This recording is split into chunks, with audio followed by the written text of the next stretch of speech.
Good morning, friends and fellow patriots, and welcome to the 13th annual Pearl Harbor Remembrance, Tribute, and Memorial Service presented here at the Southwestern Pennsylvania World War II Memorial in Pittsburgh, Pennsylvania.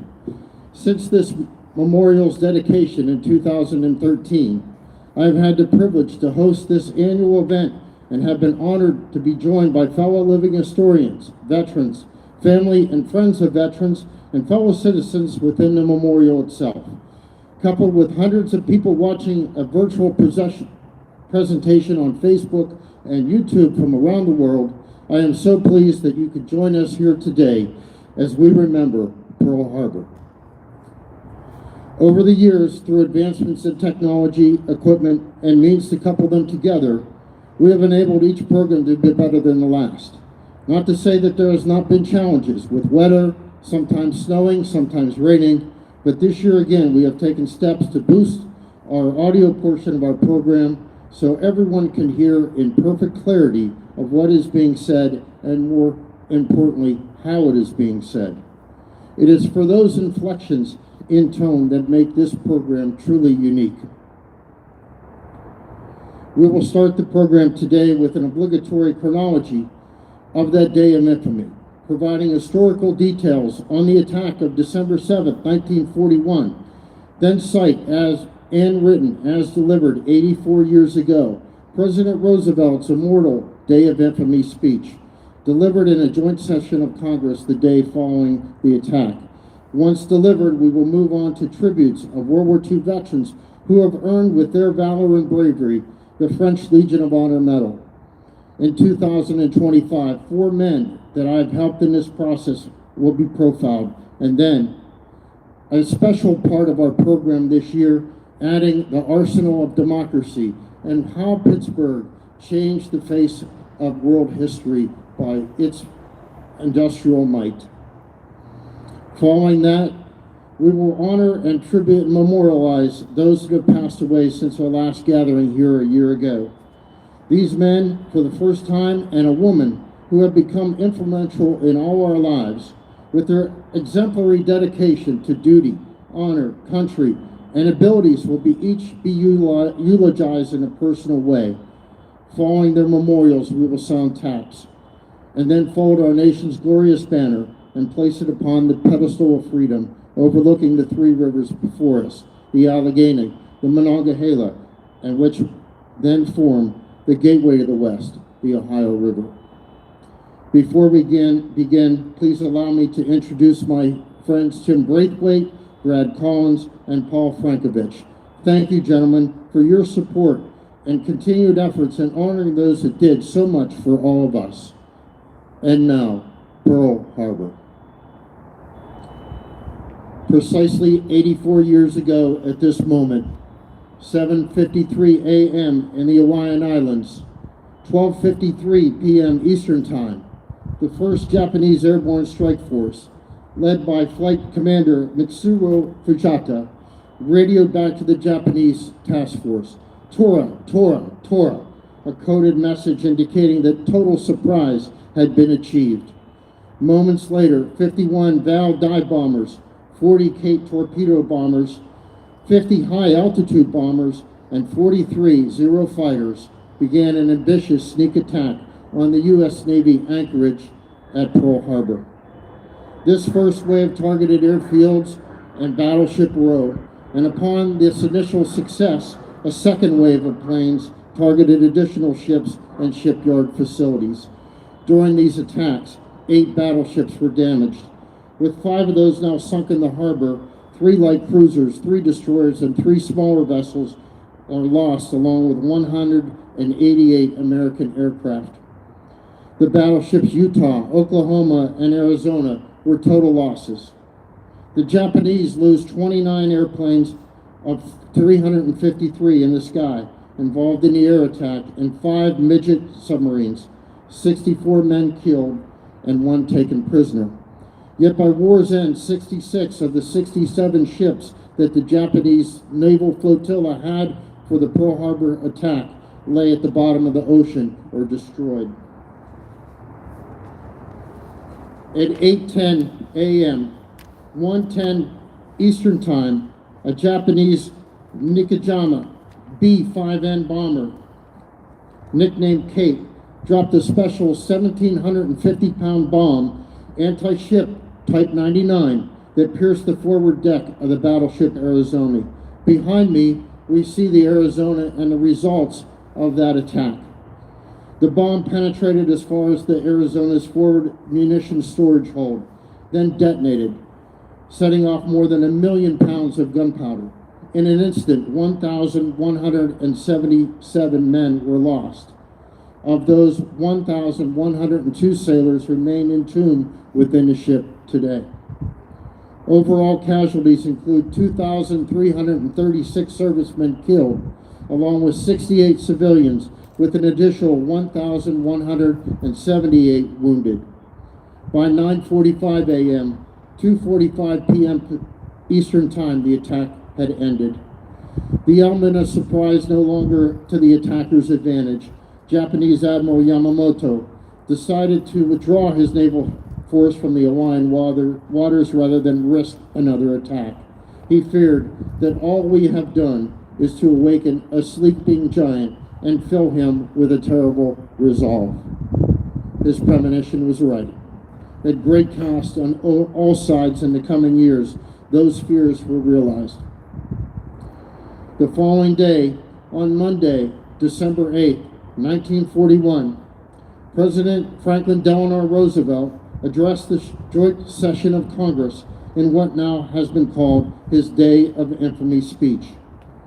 Brad, accompanied by Tim, will now read that speech as it was written and delivered 84 years ago. Ladies and gentlemen, Brad Collins, Tim Braithwaite.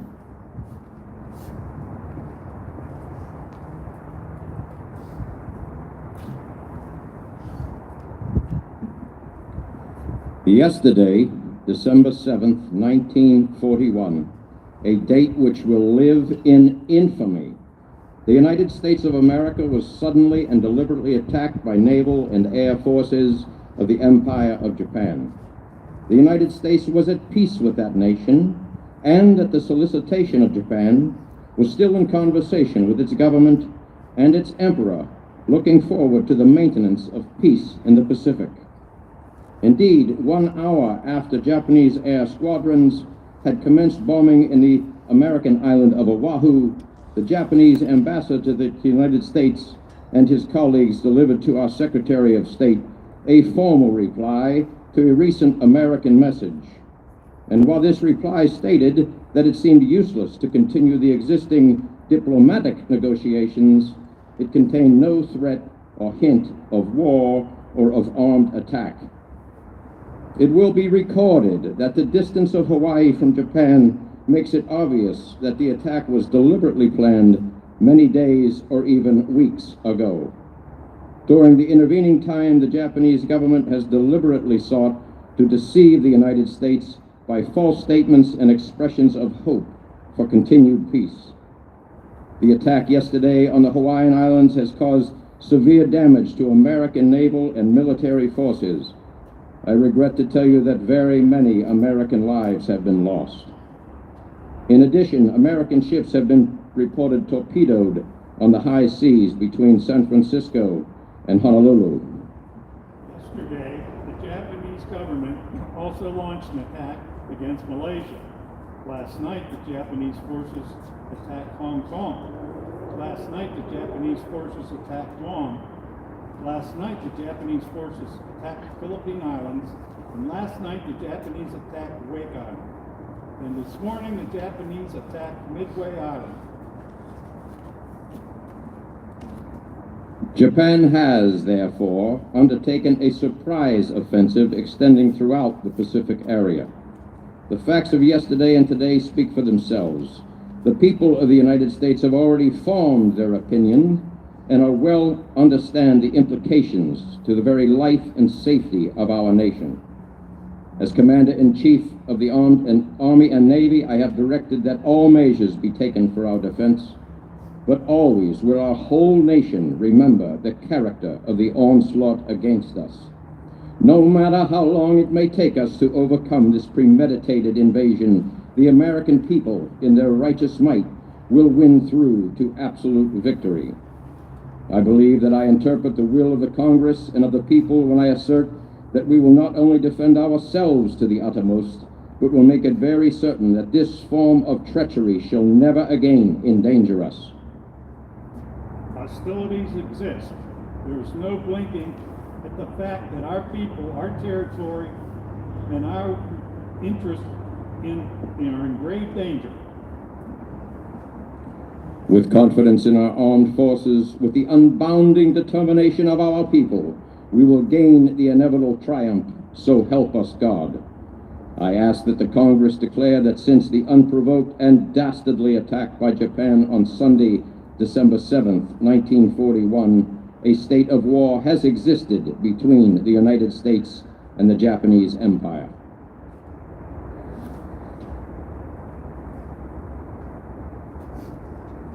Thank you, Brad. Thank you, Tim. Wonderfully done. Perfectly on tone. Thank you, gentlemen. After nearly 4 years of a relentless, horrific, and bloody war, on September 2nd, 1945, a delegation from the Empire of Japan signed the instrument of unconditional surrender aboard the USS Missouri, anchored in Tokyo Bay. Millions of Allied servicemen and women across the globe, soldiers, sailors, airmen, Marines, Coast Guardsmen, carried the torch of liberty and freedom into battle. Here at home, millions more trained to carry the fight to wherever it was required. Countless others manufactured that arsenal of democracy in cities and towns all across America, producing what was needed to achieve that final victory.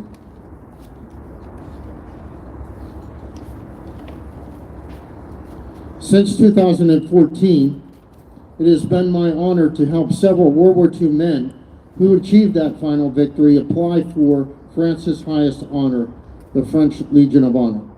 It is with great pride that I can tell you that 4 World War II veterans, of which I've advocated for in late 2024 and 25, have been confirmed to be knighted in what is known as the Ordre National de la Legion of Honor. Let us take a moment to highlight those men and those formal presentations. Just a week ago today, Friday, Legio J. Sassy, 44th Armored Infantry Battalion, 6th Armored Division, a squad leader and first sergeant. His application was submitted in February 2025, and the culmination of that was just last Friday in Ellicott City, Maryland. Consul General Caroline Mavoisin from the French government bestowed the French Legion of Honor upon First Sergeant Sassy. His story is quite unique, as he was at 15 years of age, joined the service from a little town called Star Junction, 20 miles south here of Pittsburgh. At 15, when he joined the service, he was immediately sent to immediately sent to Hawaii, where he trained for 2 years at Schofield Barracks, and then, of course, with duties there in Hawaii. He was on a ship coming back to America after serving for 2 years, and the word of hostilities brewing in the Pacific forced him to have another year of service, which he served at Fort Meade, Maryland.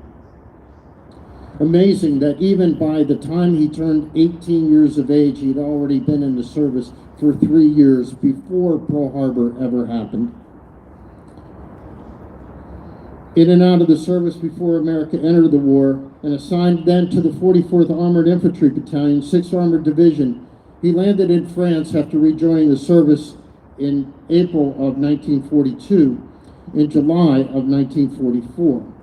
And with the 6th, he marauded across France, liberating town after town and driving the Nazis back into Germany. The Germans didn't like that very much with their Ardennes offensive, and attacked through Belgium through the Ardennes Forest in December of 1944. The 6th Armored Division attacked into Bastogne, aiding in the town's defense and thus halting the German advance. Later, Lee's service in Europe came to an end when he was wounded in action near the Elbe River. He was sent back to the U.S. to recover, and with the war ended, he was discharged a second time.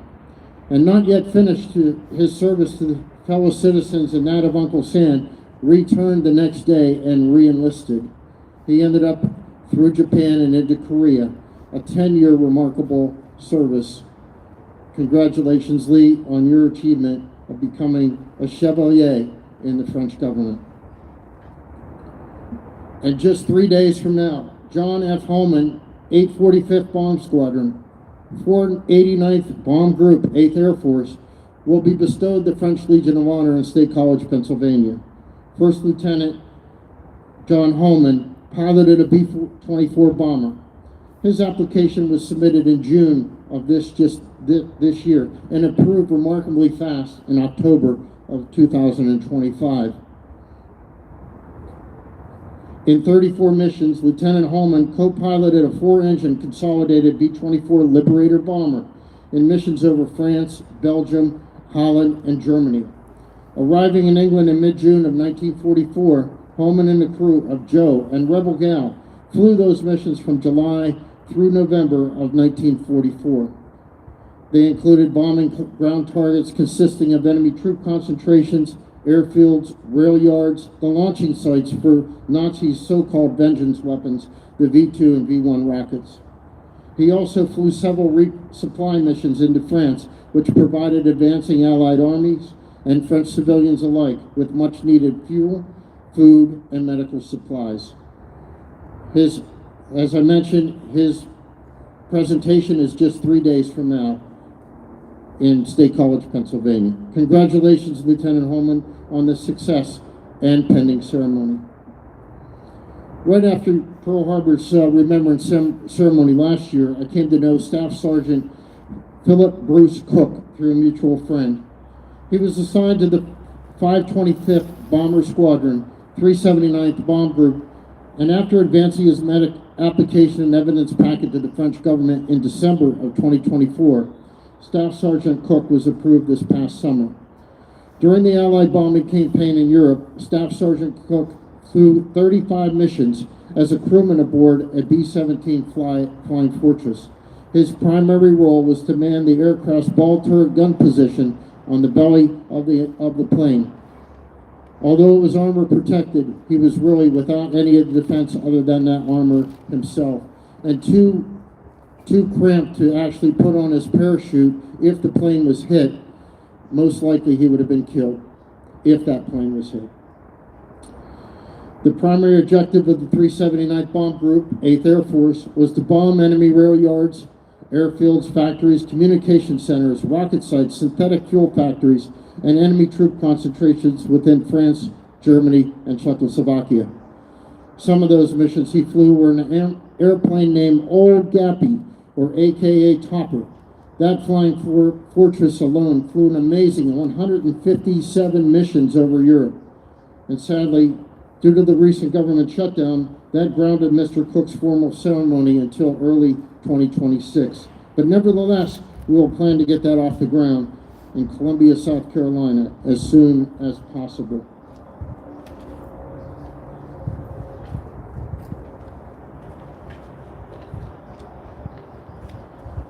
Mr. Addison Scheckler, 3104 Signal Service Battalion, Company C, Master Sergeant. He was submitted in May of 2025 and approved in September of 2025 as well. I believe when it comes to saving lives that that could be done in many ways. And outside of direct contact with members of the medical corps, I would argue that if you can shorten the war, even for a day, certainly lives would be saved. Addison Scheckler is one of those, by his wit and expertise, definitely shortened the war.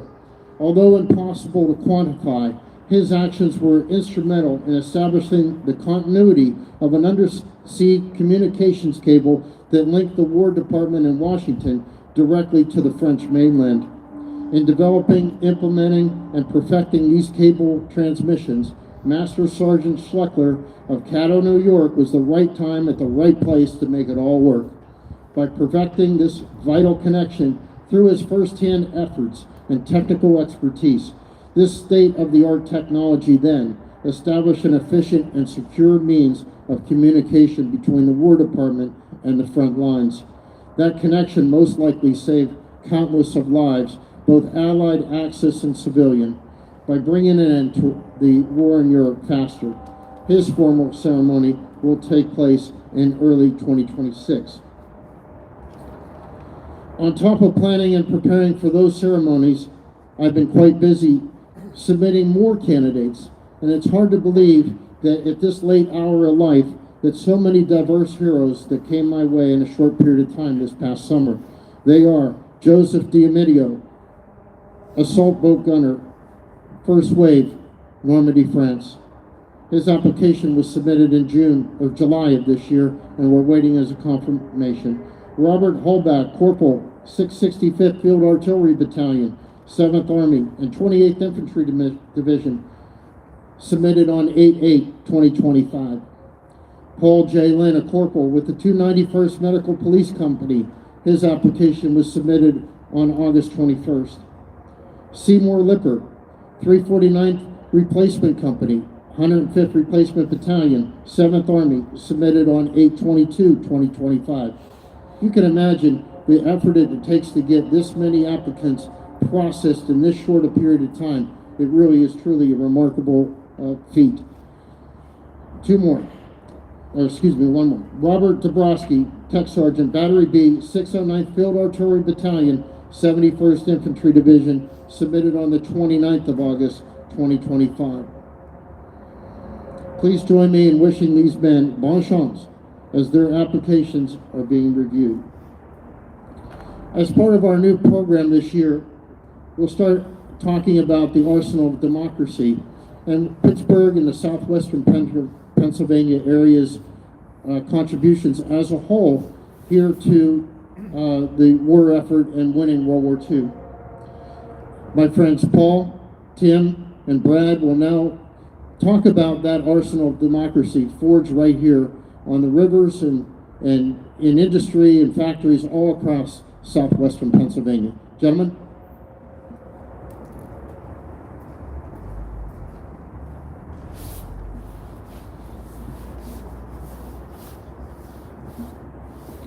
Thousands of miles from the fighting, the open hearts of U.S. Steel illuminate the smoky night sky. This was war. Not a single man, woman, or child was removed from this fight. The scrap drives, bond drives, and rubber drives, they even saved and collected the cooking fat. The work and the worry were the orders of business, getting our boys everything they needed to win.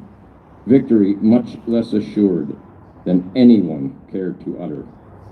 The mills, the mines, the foundries, and the factories pulled in the able-bodied. With our boys overseas, women would fill the void. The washboard replaced with the turret lathe. The knitting needles traded for the time card. 3 shifts running in continuous operation, production the likes of which the world had never seen. All for our boys over there. And over there, well, that was everywhere. Europe, Africa, and Asia, the fighting was hot. Our boys would see the shores of 6 continents before the war was won. From the decks of the fighting ladies at sea to the tanks in the field and the guns in their grasp. Production at home would be their advantage. And Pittsburgh produced. We produced more steel than Germany, Italy, and Japan combined during those years. Just a few of the many things Western Pennsylvania, Pittsburgh area contributed were LST, landing ship tanks, right here in Dervaux. Thank you. Right here in Dervaux Island, 145, Neville Island, I'm sorry. Down in Ambridge, they produced 199 LSTs. Pistols, 45 automatic pistols, Union Switch and Signal produced 55,000. Glider wings were produced at the Heinz plant on the roof. The women would glue the wooden wings together and assemble them on the rooftop of the factory. They also did work with torpedoes and military K&C rations. Westinghouse built bomb bands for the British bombers to drop our American bombs, and they produced 45,000 of these special bands in just a few days. Also electrical, mechanical, and chemical equipment. My Westinghouse binoculars were made in a refrigerator factory in Ohio. Helmet liners produced by Westinghouse were 23 million. among other things.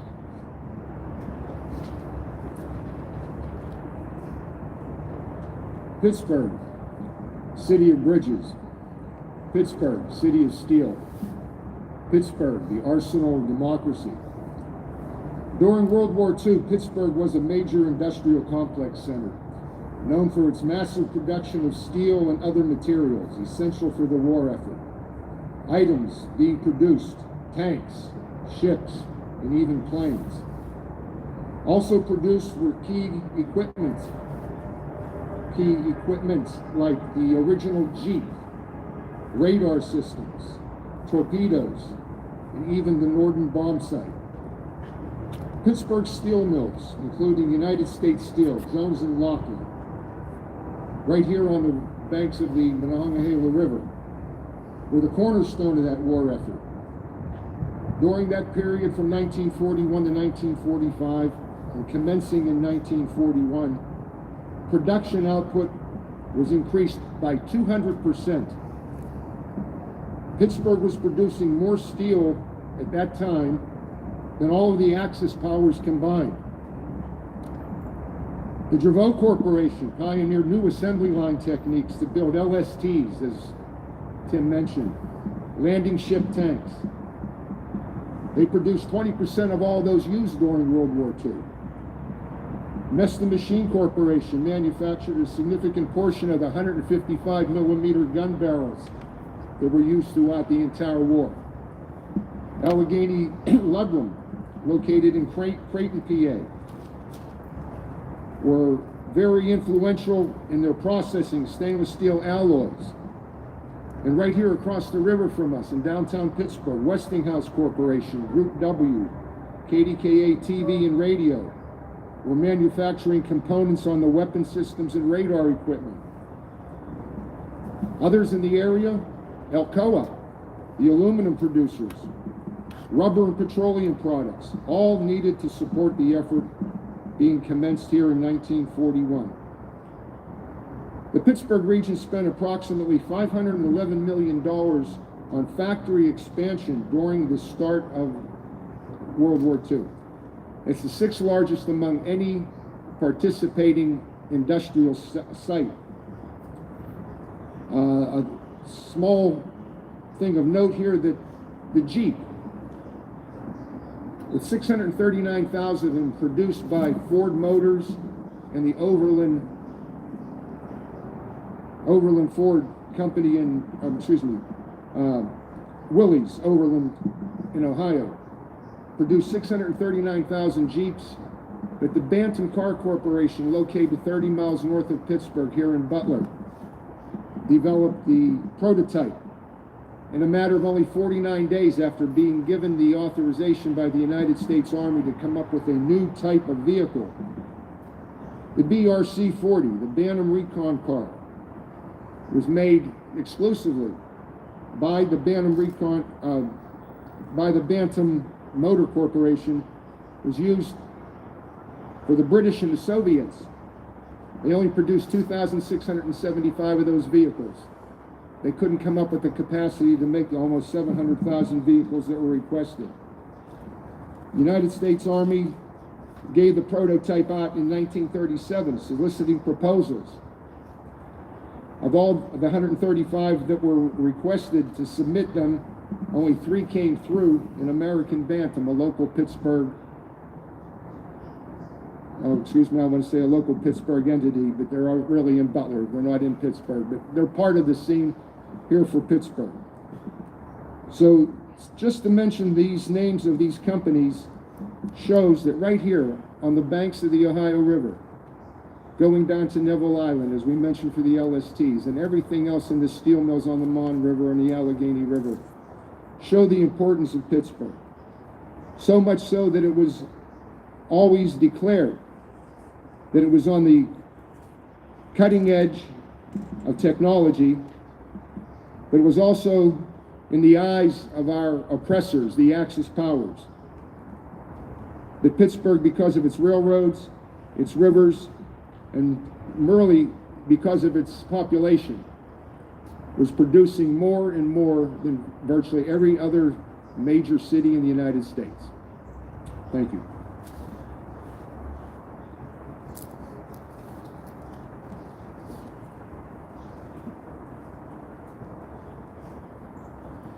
Thank you, gentlemen. And of course, over the years, we will highlight some of these companies in more detail. But as you can see and hear from the testimony of my three friends, that Pittsburgh was quite active in supplying the tools of war needed to win World War II. In this last oratory section, it is with indeed great sadness that I have several World War II veterans who have come our way and we've known throughout our time as living historians in the World War II community that sadly this list gets ever longer and more difficult to write with each passing year. Last year, I neglected to mention my friend Jack Hamlin, who passed away on the 20th day of July, 2024. And my apologies to Jack and his family about missing him in our last program and talking about him. I came to know Jack through my other friend, Jack Reed, who served with the Coast Guard Rescue Flotilla 1. And on D-Day, their mission was to rescue survivors in boats in the water, or boats that were sunk or torpedoed, or men who were shot and wounded and washed into the channel.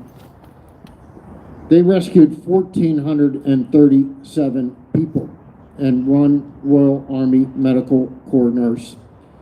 1,438 people whose lives were saved from the clutches of death. President Roosevelt was the one that came up with that idea, that there should be a group formed to help rescue survivors in the coastal waters off of Normandy. Those that were wounded, having never made it to the beach or stricken in ships in the channel, these poor souls had little chance to survive in the channel waters.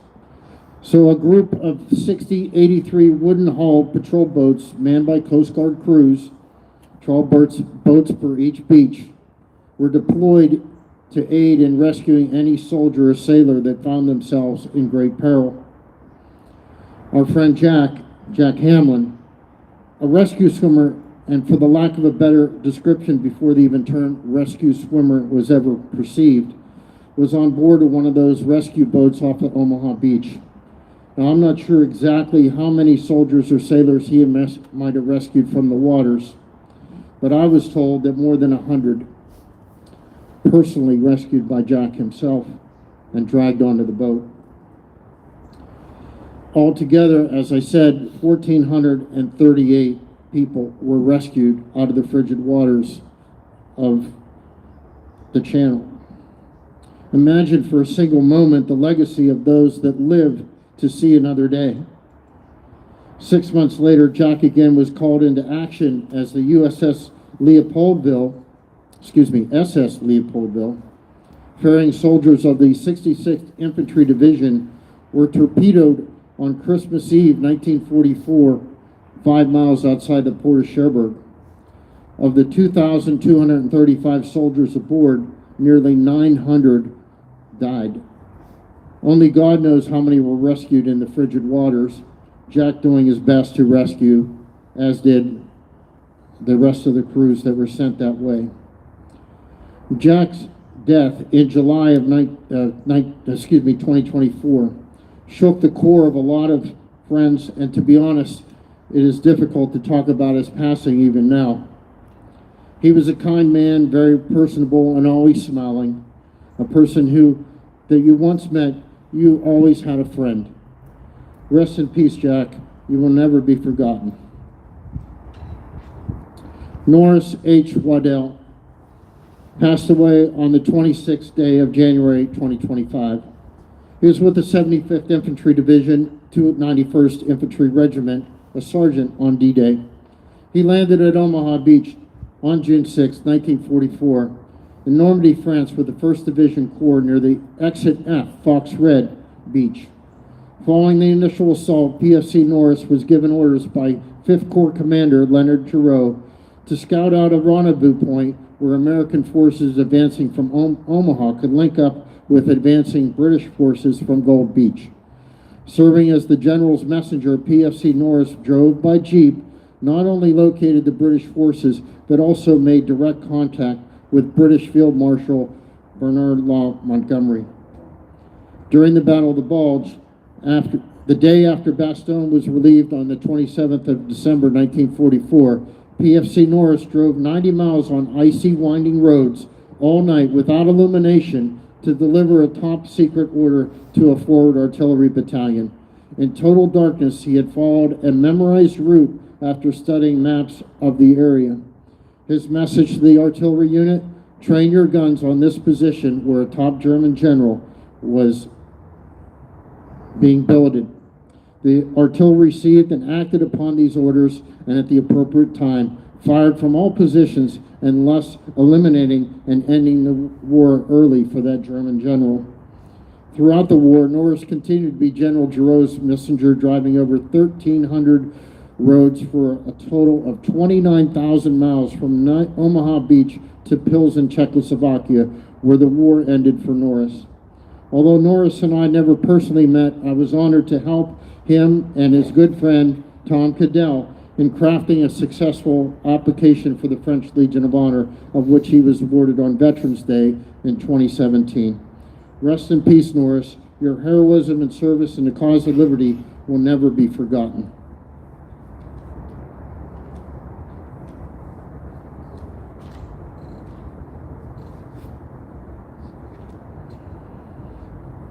Edmund Lewis. Edmund Lewis died on the 24th of February, 2025. He was a member of the 59th Infantry Division, 65 Infantry Division. And on our way down here today, Brad and I in my car passed the roadway honoring the 65th Infantry Division. That is Ohio River Boulevard. Inspired to honor his brother Gordon, killed in a training accident while in the Army Air Force, Edmund was first accepted in the Air Force program, but later assigned to the 65th Infantry Division as a foot soldier. After training and deployment to France in January 1945, the 65th Infantry Division was committed to battle during the first week of March 1945. Defending the area northeast of Metz, France, Ed Lewis was part of the combat patrols along the Saar River for several weeks prior to the inevitable assault across the river itself. Engaging the enemy in earnest on the 18th of March, within a few days, the 65th Infantry breached the Siegfried Line for the last and final time.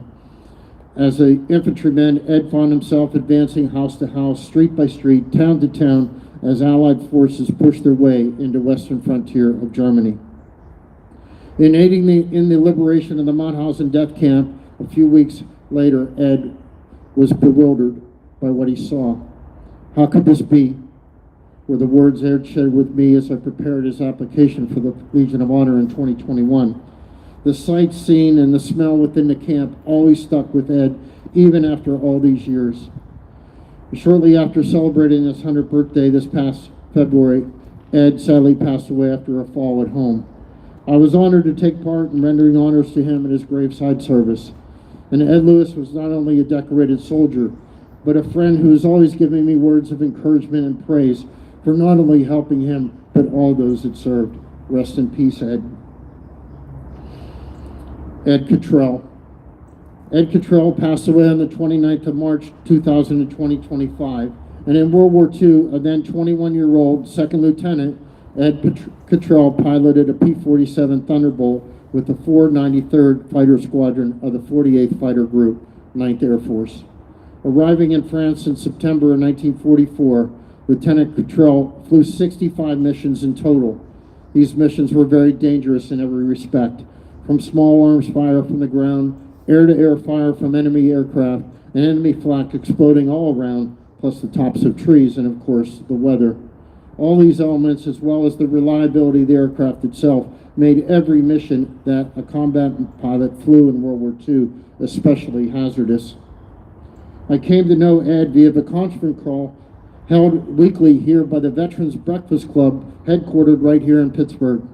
The organization, chartered by Pittsburgher Todd DiPastino, connected me to Ed. After a previous attempt for the French Legion of Honor had failed, I developed a more exacting history of Ed's service, but also wrote and submitted a briefing paper on the 493rd Fighter Squadron to the French government. Ed's application was then approved with his formal ceremony taking place in 2024. After the war, Ed's present is well known here in the Pittsburgh area. He was a physical education teacher at Beaver High School, then coached the Neville Island High School basketball team while earning a degree in education at Slippery Rock University, and then a master's degree in education from the University of Pittsburgh, and then a doctorate in education at Penn State University. He then moved to Westchester, Pennsylvania, and taught physical education at Westchester State College. And while at Westchester, he was the Air Force liaison officer in charge of recruiting. He retired from the reserves in 1974 as a lieutenant colonel. One of the kindest veterans I've ever met, and so appreciative of the effort to help him with the Legion of Honor. Ed passed away at the end of March. Rest in peace, Ed.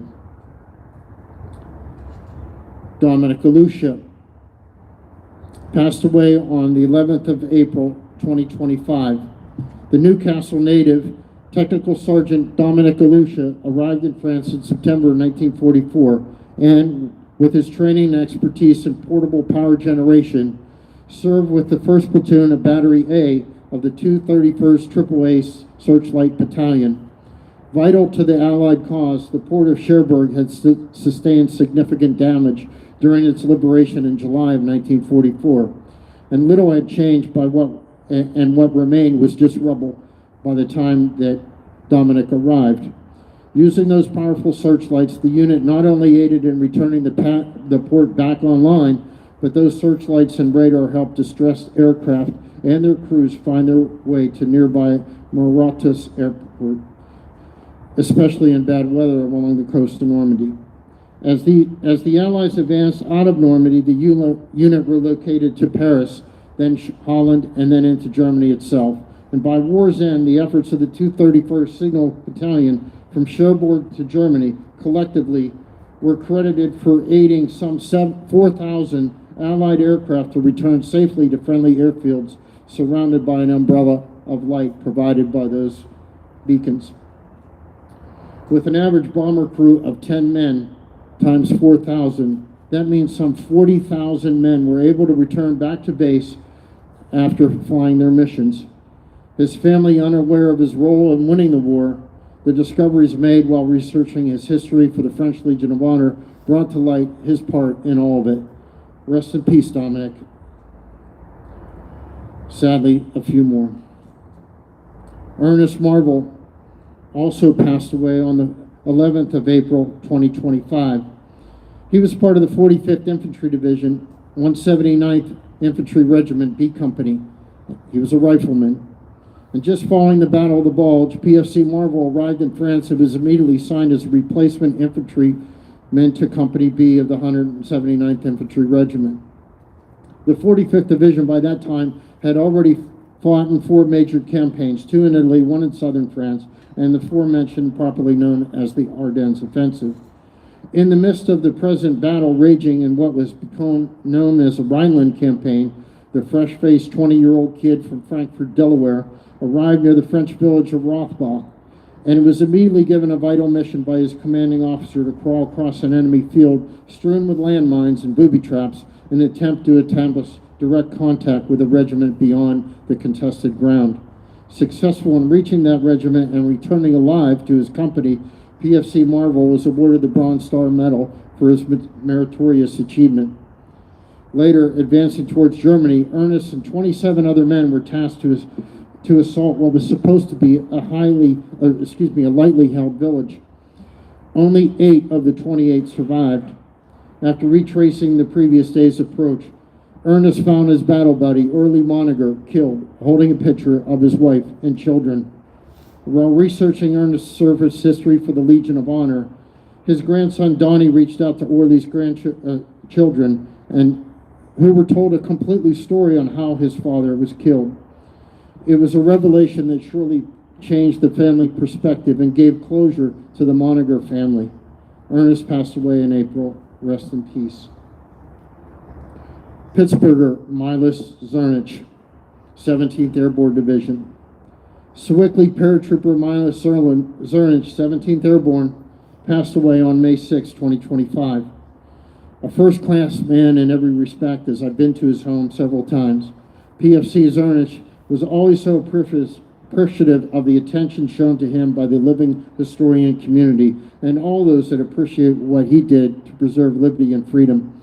As part of the 17th Airborne Division, in the largest airborne operation of World War II, Operation Varsity, Milas dropped in behind enemy lines. Surely in part of that operation were Waco gliders, those wings built right here at the H.J. Heinz factory here in Pittsburgh. Rest in peace, Milas. Your hospitality and friendship will always be remembered. Harry Schwartz. PFC 2nd Infantry Division, 38th Infantry Regiment, Company C. Private First Class Harry F. Schwartz earned 5 battle stars serving as a rifleman, scout, and light mortarman in Company C of the 38th Infantry Regiment of the 2nd Infantry Division. On D-Day himself, he was part of the advanced element of men from the 2nd that arrived at Omaha Beach ahead of the rest of the division. Arriving in England only a week before the invasion, Harry was ordered his combat equipment, boarded a ship, and the next thing he knew, he was invading France. After the ship was attacked, the ship that Harry was on was actually bombed by a German airplane during the attack. And after that ship was attacked, Schwartz climbed down a rope ladder into the landing craft and headed ashore. After the landing, the 2nd ID then turned towards St. Lo, slowly making its way through the hedgerows. Many men were killed all around him, and he too suffered severe cuts across his face by barbed wire. Near Veer, he was shot in the shoulder and evacuated to England to recover. And rejoining his unit by October, he made it through the bitter cold of the Battle of the Bulge and numerous other battles in France, Germany, and Czechoslovakia. Unable to explain to me how he survived D-Day and the rest of the war, Harry attributed that only to luck. Rest in peace, Harry. Your service and my friendship with you will ever be remembered.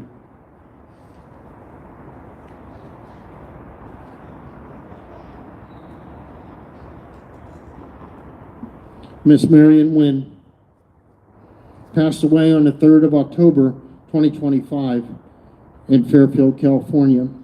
She was a welder at Kaiser, and after graduating high school, Marion Wynn moved to San Francisco Bay Area during World War II.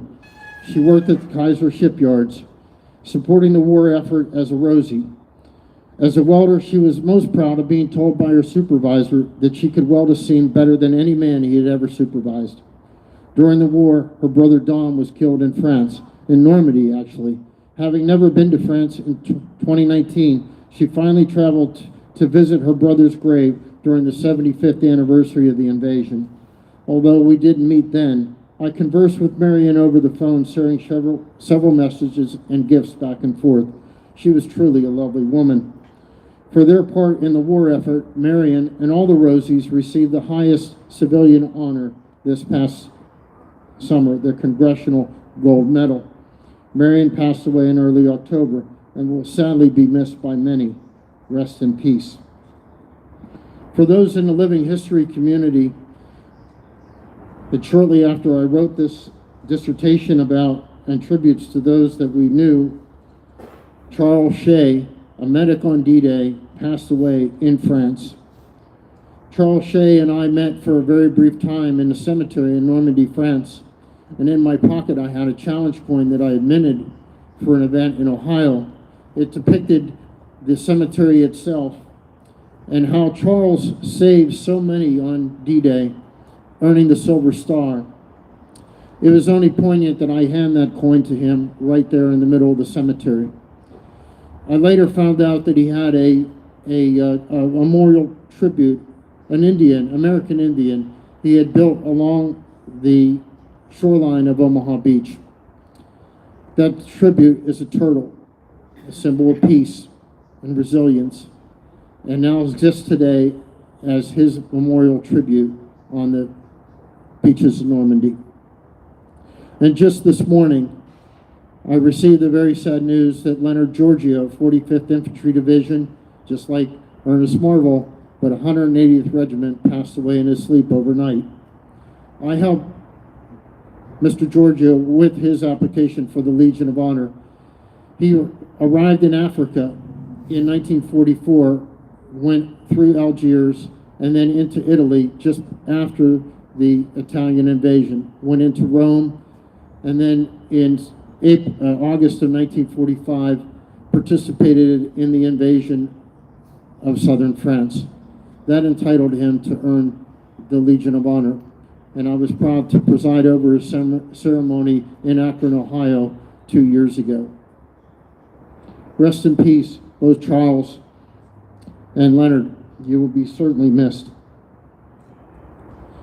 In commemoration of this 84th anniversary of the attack on Pearl Harbor, Brad, Tim, Paul, and I would like to express our sincere appreciation to all that served during World War II.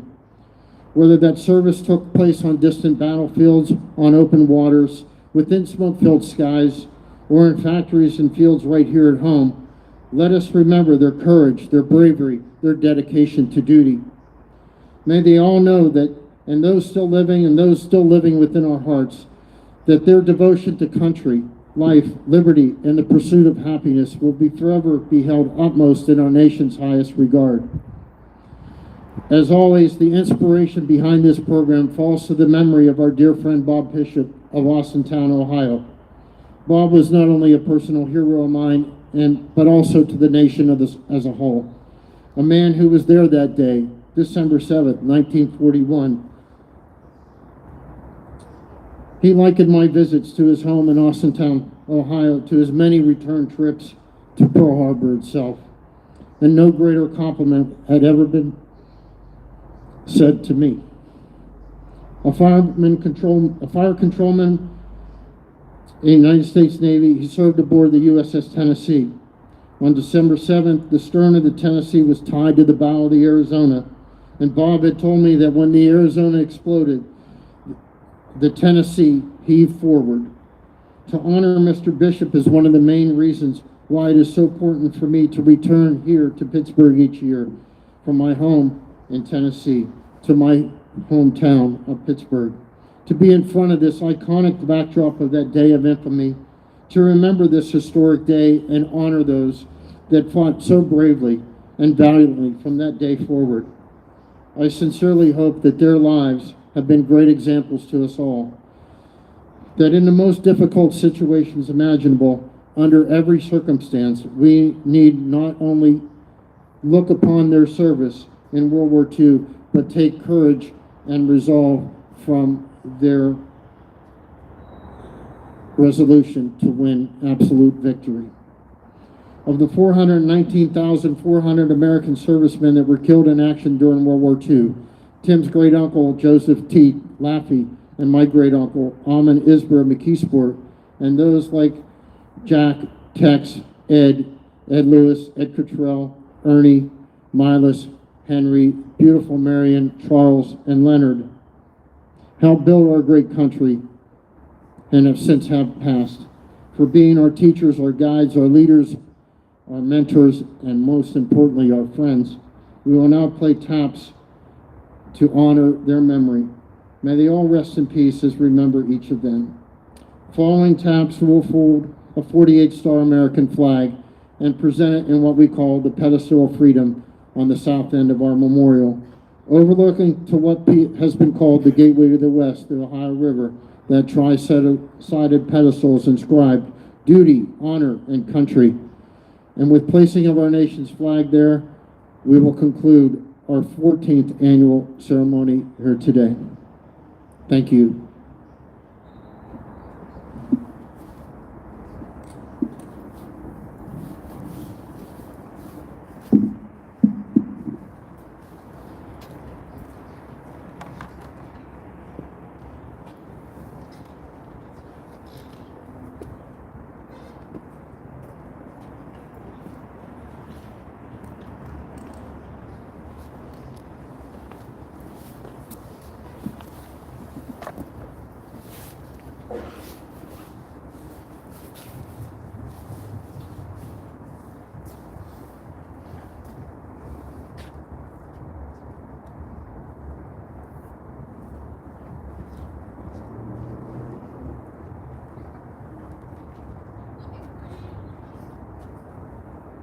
detail. And cut. Left, face. Present, arms.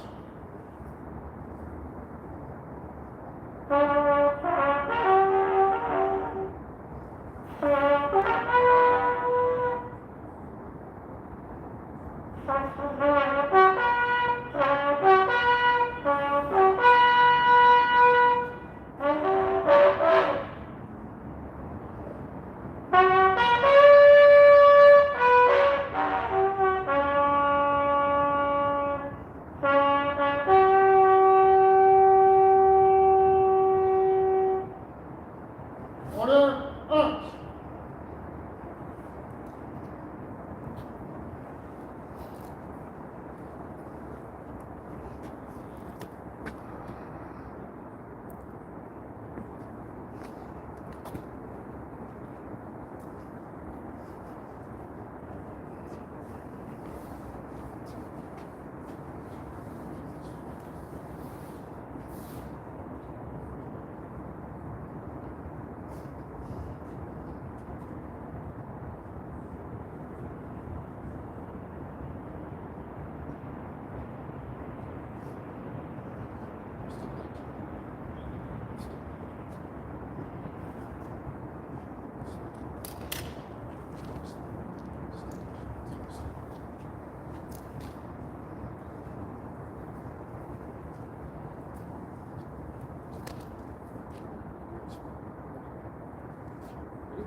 Detail 10 cut. Present us.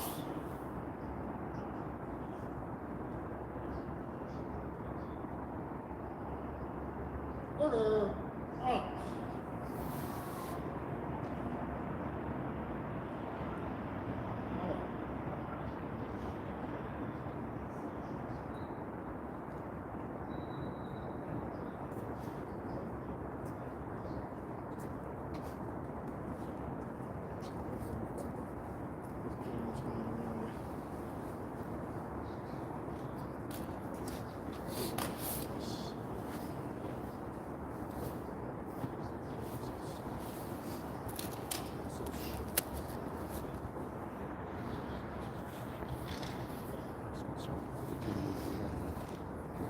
I just have to get your camera.